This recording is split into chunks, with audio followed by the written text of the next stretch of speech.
Praise lord. ఈరోజు దేవుడి వాక్యాన్ని ధ్యానించుకుందాం. కీర్తనలు 37 అధ్యాయం 5వ వచనము. నీవు ఆయనను నమ్ముకొనుము, ఆయన నీ కార్యము నెరవేర్చును. ఆమేన్. ఈరోజు దేవుడు మనతో మాట్లాడుతున్నాడు. మరి ఎవరైతే దేవుణ్ణి నమ్ముకుంటారో ఆయన మన కార్యాలు అన్నిటినీ ఆయన తీర్చాలని వాగ్దానం చేస్తున్నాడు. కాబట్టి మనము దేవుణ్ణి నమ్ముకునేవారుగా ఉండాలి. చూసినట్లయితే బైబిల్లో ఇస్సాకు జీవితంలో చూసినట్లయితే ఒకప్పుడు ఇస్సాకు ఉన్న ప్రాంతము కరువులో ఉండింది. కరువులో ఉన్నది.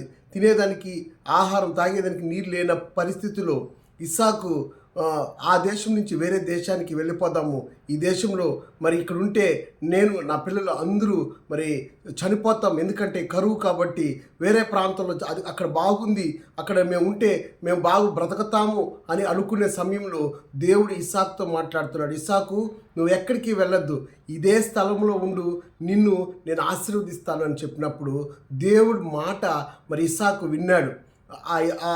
వర్షం పడలేదు, భూమి అంతా ఎండిపోయి ఉంది. కానీ అదే సంవత్సరంలో ఇస్సాకు ఏం చేసినాడంటే పంట వేసినాడంట.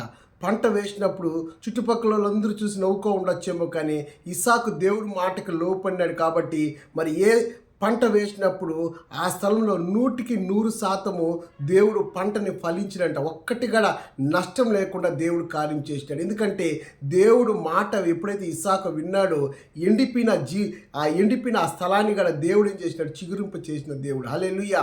ఈరోజు దేవుడిని ఎవరైతే నమ్ముకుంటారో, దేవుడి మీద అయితే ఎవరు ఆధారపడతారో వాళ్ళకి ఏ పని చేయాలన్నా దేవుడు మన జీవితంలో చేస్తాడని వాగ్దానం చేస్తున్నాడు. ఈరోజు దేవుడు మన పరిస్థితుల్లో మనం చాలాసార్లు దేవుడు మనతో మాట్లాడుతుంటాడు, కానీ ఆ మాట వినకుండా మన ఇష్ట ప్రకారం మనం ముందుకు వెళ్ళినప్పుడు సక్సెస్ చూడాల్సిన చోట ఫెయిల్యూర్ చూస్తూ వస్తుంటాము. కాబట్టి దేవుడు మాట వినేవారుగా ఉండాలి. ఇస్సాకు ఎప్పుడైతే దేవుడు మాట విన్నాడో, దేవుడు మాటకు లోపడినాడో అదే సంవత్సరంలో దేవుడు 100 ఫలాన్ని ఇచ్చినట్టు ఈరోజు దేవుడు బిడ్డలమైన మనం కూడా దేవుడు మాట విన్నప్పుడు మన పరిస్థితులు ఏదైతే ఉందో, మన జీవితంలో ఏదైతే మనం కోల్పోయినామో అది తిరిగి దేవుడు ఇవ్వగల సర్వశక్తిమంతుడు. మనం చేయాల్సింది ఒకటే, ఏంటంటే దేవుడికి నమ్మకంగా జీవించాలి, ఆయన వాక్యంతో ఆధారపడాలి, ప్రార్థనా జీవితం కలిగినప్పుడు ఆయన మనకి సమాధానం అనుగ్రహిస్తాడు. మనం ఏ పని చేయాలో ఆ పనిలో మనకి మార్గాలు తెరుస్తాడు, మనల్ని బలపరుస్తాడు. ఆయన బలపరిచి మనకి ఎప్పుడు ఏది అవసరమో ప్రతిదీ దేవుడు అనుగ్రహిస్తాడు. కాబట్టి ఆయన నమ్ముకున్న వారిని ఎన్నడూ ఆయన అవమానపరచడని మరి దేవుడు అటువంటి కృప మన అందరికీ అనుగ్రహించును గాక. ఆమేన్.